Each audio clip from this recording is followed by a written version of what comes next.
the starting point for our argument is that Europe has done significantly worse in the 5 years since 2008, since the start of world economic crisis. Our central explanation is that what has gone wrong is because of the policies that have been pursued in the European Union member countries. And the reasons why the policies have been wrong is that they followed from a wrong diagnosis of what the difficulties were.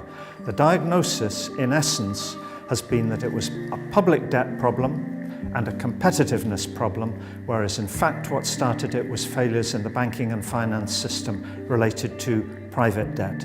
Having developed the wrong diagnosis, pursued the wrong policies, the results were considerably worse than forecast. The report tends to present the kind of prolonged recession in which we are as a result of the policy which we have implemented. Fiscal austerity, wage cuts which have reduced domestic demand, having to be over-optimistic on the exports which would come from the wage cuts.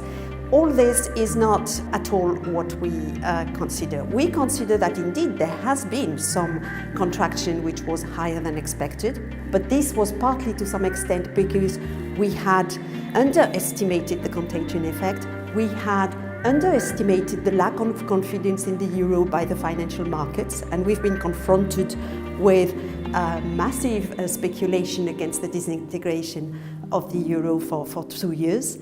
And if you look at fiscal consolidation, it's not because fiscal consolidation had a higher contraction effect that we should draw the conclusion that if we have had a different fiscal consolidation path, it would have had growth effects. I think that on this it is important.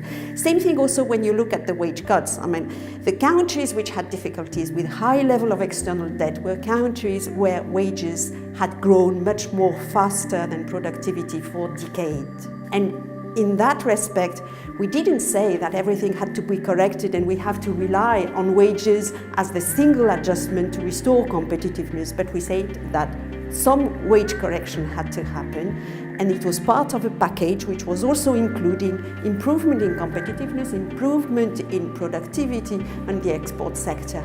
And we consider that the recent developments which we see on a lot of the countries which were with an external deficit are now turning into a surplus, and that this surplus is not purely cyclical, reflecting a drop in imports following a drop in domestic demand. There is a strengthening of the exports, and there is some imports reductions which correspond to a new structure of the economy. And that is for us a positive development. One of the surprising things is that where successes are claimed, they actually are not the result of the policies that have been pursued. In fact, where there have been exports, very commonly wages in those sectors have risen. So for example, we're told in the case of Ireland, a country which is broadly speaking experiencing economic stagnation, but nevertheless that's better than persistent decline. We're told that in Ireland, a great export success from the sector of computer services, that is a high-wage sector, a sector where wages have increased. So that is nothing to do with the policies that have been imposed on Ireland through the Troika from the European Commission.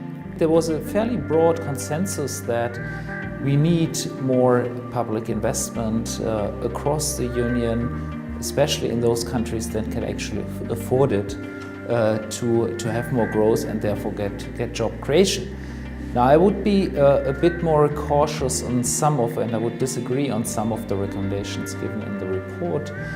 In particular, I don't think it would be a good idea to focus now on major budget stimulus in countries that are vulnerable to actually a financial market attack. Such an attack would have major negative implications for the labor market, and therefore I would avoid it. Instead, I would rather focus on, doing the institution building and actually do also increase the spending. Easier monetary policy is certainly an important point to get more growth, to prevent a low inflation environment, because a low inflation environment would be very harmful also for the creation of new jobs.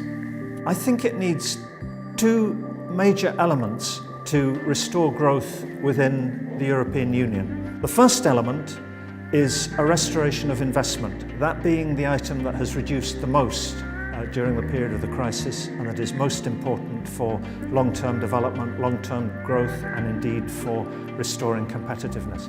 That can be financed. It can be financed from the European level by the kind of investment plan that the ETUC has put forward. There is the money available, there are people looking for outlets to invest for long-term saving, as we can see by the ease with which a number of governments can borrow.